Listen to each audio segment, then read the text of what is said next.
Viewers, हम पढ़ रहे हैं कक्षा 10वीं गणित की प्रश्नावली 1.2 का प्रश्न नंबर 5वां। और प्रश्न है, जांच कीजिए कि क्या किसी प्राकृत संख्या n के लिए संख्या 6n अंक 0 पर समाप्त हो सकती है। तो यहाँ पर हमसे कहा गया कि कोई प्राकृत संख्या n है, कोई सी भी संख्या हो सकती है n। तो यह संख्या जो है संख्या 6n, ठीक है, n तो प्राकृत संख्या और वह किसी संख्या 6 के घात में हो, तो जो संख्या यहाँ बनेगी वह अंक 0 पर समाप्त हो सकती है, यह हमें बताना है। तो हम इसको हल करेंगे। तो सबसे पहले हम लिखते हैं, यहाँ पे हमसे कहा गया है कि संख्या 6 अंक 0 पर समाप्त हो सकती। तो हम मान लेते हैं, माना कि संख्या 6n अंक 0 पर समाप्त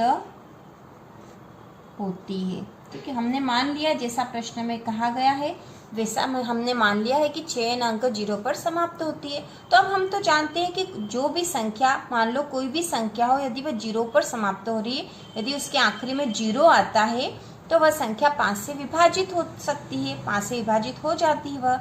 इसलिए हम लिखेंगे, इसलिए संख्या 6n संख्या 5 से विभाज्य होगी। और यह हमने इसलिए लिखा है कि कोई भी संख्या जो 0 पर समाप्त होती है वह 5 से विभाजित हो जाती है, इसलिए हमने लिखा कि 6n संख्या 5 से विभाज्य होगी।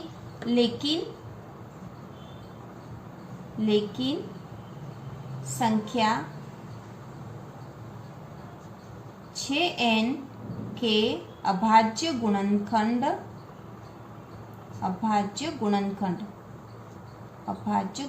अभाज्य गुणनखंड हमने पिछले सवालों में हमने निकाले थे कि किसी भी संख्या का अभाज्य गुणनखंड कैसे निकालते हैं। तो जो संख्या 6 है इसके अभाज्य गुणनखंड क्या हो सकते हैं। तो इसके अभाज्य गुणनखंड होंगे 2 गुणा 3, 2 तिया 6 होता है, क्योंकि 6 में सबसे पहले 2 का भाग लगा देंगे, 3 बार जाएगा, और फिर 3 में 3 का ही भाग जाएगा, तो 3 एकम 3 हो जाएगा। तो 2 गुणा 3 और इसकी पूरे की घात n होगा।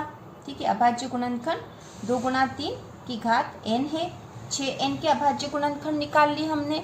और हमें पता है कि किसी संख्या के जो अभाज्य गुणनखंड होते हैं उन अभाज्य गुणनखंडों से ही वह संख्या विभाजित हो सकती, इसके अलावा किसी संख्या से विभाजित नहीं होती। इसलिए अब हमने तो देख लिया कि इसके अभाज्य गुणनखंड में केवल 2 और 3 है। संख्या 6n के अभाज्य गुणनखंड केवल 2 व 3 है। ठीक है, मतलब 2 और 3 है, मतलब यह 2 और 3 से ही विभाजित हो सकती है। इसलिए संख्या 6n संख्या 5 से विभाज्य नहीं होती है, नहीं होगी, लिख देते हम, है ना, नहीं होगी, क्योंकि संख्या जो 6n है वह संख्या 5 से विभाज्य नहीं होगी कि, और यदि 5 से विभाज्य नहीं होगी इसका मतलब यह है कि संख्या 0 पर भी समाप्त नहीं होगी। और 5 से विभाज्य क्यों नहीं होगी, क्योंकि इसके जो अभाज्य गुणनखंड है उसमें 5 नहीं आता, उसमें 2 और 3 ही है, और अभाज्य गुणनखंड में जो संख्या है उसी से वह संख्या विभाजित हो सकती है। तो यहाँ पर हम लिखेंगे, इसलिए हमारा मानना गलत है कि संख्या 6n 0 पर समाप्त होती है। और यही हमें बताना था, जांच करनी थी, हमने कर ली है। जांच कीजिए कि क्या किसी प्राकृत संख्या n के लिए संख्या 6 अंक 0 पर समाप्त हो सकती है।